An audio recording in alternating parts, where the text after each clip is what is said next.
Joko Widodo merespon aksi pemberian kartu kuning dari Ketua Badan Eksekutif Mahasiswa Universitas Indonesia, Zaadi Taqwa, tentang tuntutan perbaikan kondisi di Asmat. Jokowi akan mengirim Zaadit dan anggota BEM UI ke Asmat, Papua untuk melihat kondisi terkini sebagaimana yang disampaikan BEM UI pada tuntutannya. Presiden mengaku tidak mempersalahkan diacungkannya kartu kuning kepada Presiden Jokowi. Menurutnya hal itu adalah wajar sebagaimana aktivis muda. Aksi diajukannya kartu kuning oleh Badan Eksekutif Mahasiswa Universitas Indonesia kepada Presiden dilakukan setelah Jokowi menyampaikan orasi ilmiahnya pada acara Disnatalis ke-68 Universitas Indonesia di Balairum, Depok, Jawa Barat. Para wakil pengasuh dan keluarga besar. Kartu kuning dari kartu kuning Presiden UI, Pak. Yang namanya aktivis muda, yang namanya mahasiswa saja dinamika seperti itu biasalah. Saya kira ada yang mengingatkan bagus saja. Apa tuntutannya sudah diterima Bapak sendiri, Pak? Apanya? Tuntutan mungkin nanti saya akan kirim mungkin ketua dan anggota-anggota di BEM untuk Asmat dari UI ya, biar lihat betul bagaimana medan yang ada di sana, kemudian problem-problem besar yang kita hadapi di daerah-daerah yang ada. Komentar tentang penetapan Gubernur Jambi Zumi Zola sebagai tersangka. Namun Presiden hanya meminta agar Zumi Zola mengikuti proses hukum yang ada di lembaga anti korupsi. Presiden Joko Widodo meminta Zumi Zola mengikuti proses hukum setelah KPK menetapkannya sebagai tersangka. Lebih lanjut, Jokowi mengingatkan kepada semua kepala daerah baik gubernur, bupati, wali kota, dan seluruh aparat pemerintah agar tidak melakukan hal yang melanggar hukum.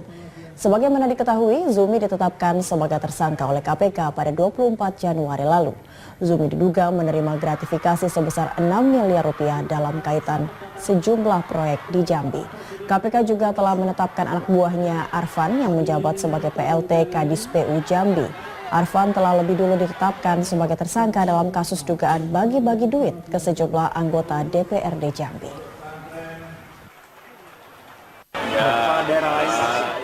Proses hukum yang ada di KPK.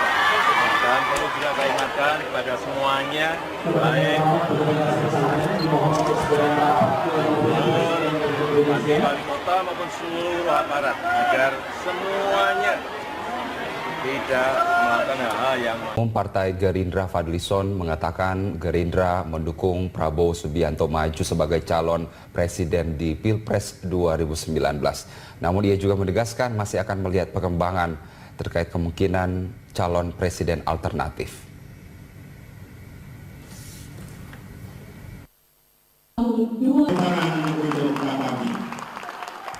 Hingga saat ini, Partai Gerindra masih menunggu waktu yang tepat untuk secara resmi mendeklarasikan pencalonan Prabowo karena saat ini Gerindra sedang fokus mengikuti proses politik jelang pemilu tahun depan.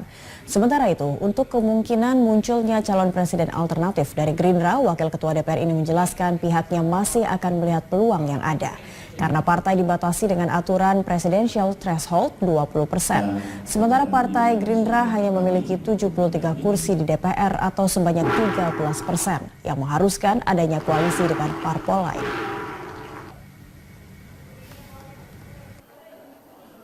Selanjutnya kami mendukung Pak Prabowo untuk maju dan kemudian menjadi pemimpin di negeri ini dan mengubah haluan ke arah yang baru gitu.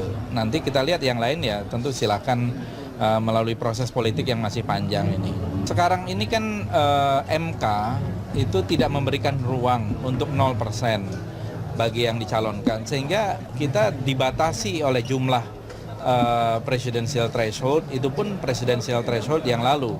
Jadi harusnya ada yang melakukan satu upaya lagi, semacam uji lagi gitu ya, kepada partai-partai yang ada supaya bisa kembali ke 0%. Dan ini saya kira jauh lebih demokratis dan jauh lebih banyak memberikan satu pilihan kepada rakyat. Diimbau tidak menggunakan cara-cara lama seandainya kembali ikut pemilu 2019 melawan Joko Widodo.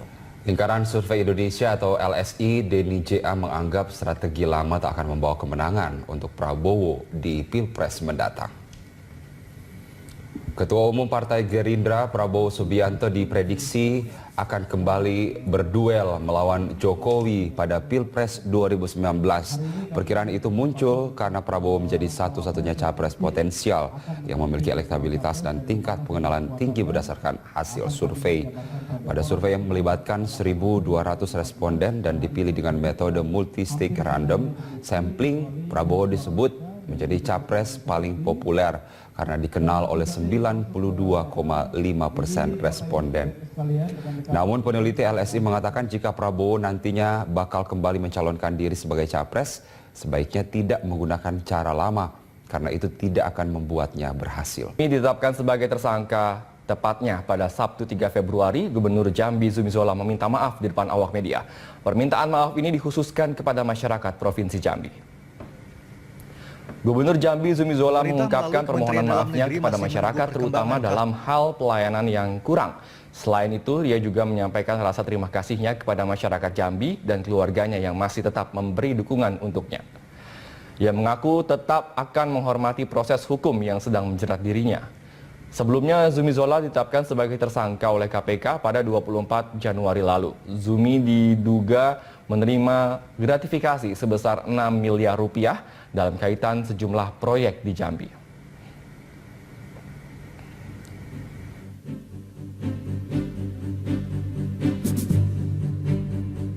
Samudra, sebuah bom peninggalan konflik Aceh dievakuasi tim Gegana Polda Aceh dari rumah warga di Desa Nyehen, Kecamatan Masjid Raya Aceh Besar. Keberadaan bom diketahui setelah seorang warga melapor ke pihak kepolisian. Tim penjinak bom Satuan Brimob Polda Aceh akhirnya menemukan bom yang ditanam di belakang rumah T. Syahrial, warga Desa Nyehen, Kecamatan Masjid Raya Aceh Besar.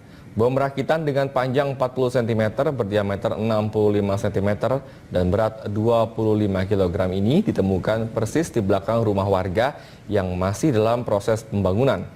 Polisi yang menerima laporan pemilik rumah langsung melakukan pencarian sejak Jumat sore dan berhasil menemukan bom setelah 4 jam pencarian. Meski telah tertanam sekitar 10 tahun, bom dengan daya ledak sedang ini diduga masih aktif.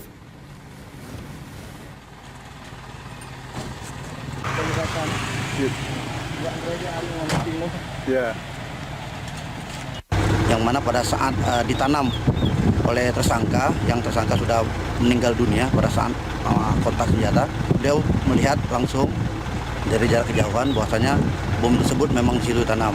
Oleh hasil informasi itu kita laksanakan deteksi, ternyata pada hari ini alhamdulillah kita temukan benda yang bom rakitan yang diletakkan dalam goni, yang goninya masih utuh.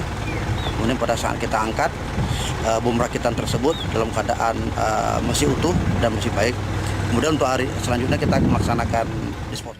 Mahasiswa Universitas Indonesia Zadid Takwa menyatakan bahwa kartu kuning yang diacungkannya kepada Presiden Joko Widodo di Balairung adalah sebagai aksi simbolik. Kartu kuning itu diberikan kepada Jokowi sebagai bentuk peringatan atas berbagai masalah yang terjadi di dalam negeri. Sejumlah aksi yang dilakukan oleh BEM UI saat Presiden menghadiri Dies Natalis UI merupakan simbol dan teguran serta peringatan untuk Presiden Joko Widodo. Mahasiswa menuntut agar permasalahan-permasalahan di tanah air bisa segera diselesaikan. Masalah tersebut adalah isu gizi buruk di Asmat, isu penghidupan kembali duit fungsi TNI Polri, dan penerapan peraturan baru organisasi mahasiswa.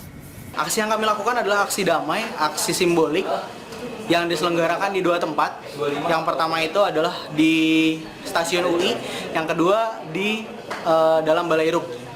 Nah, yang di stasiun UI itu bentuknya kami membentangkan spanduk untuk kemudian bisa dilihat oleh Pak Jokowi ketika Pak Jokowi lewat. Hanya membentangkan spanduk di pinggir jalan.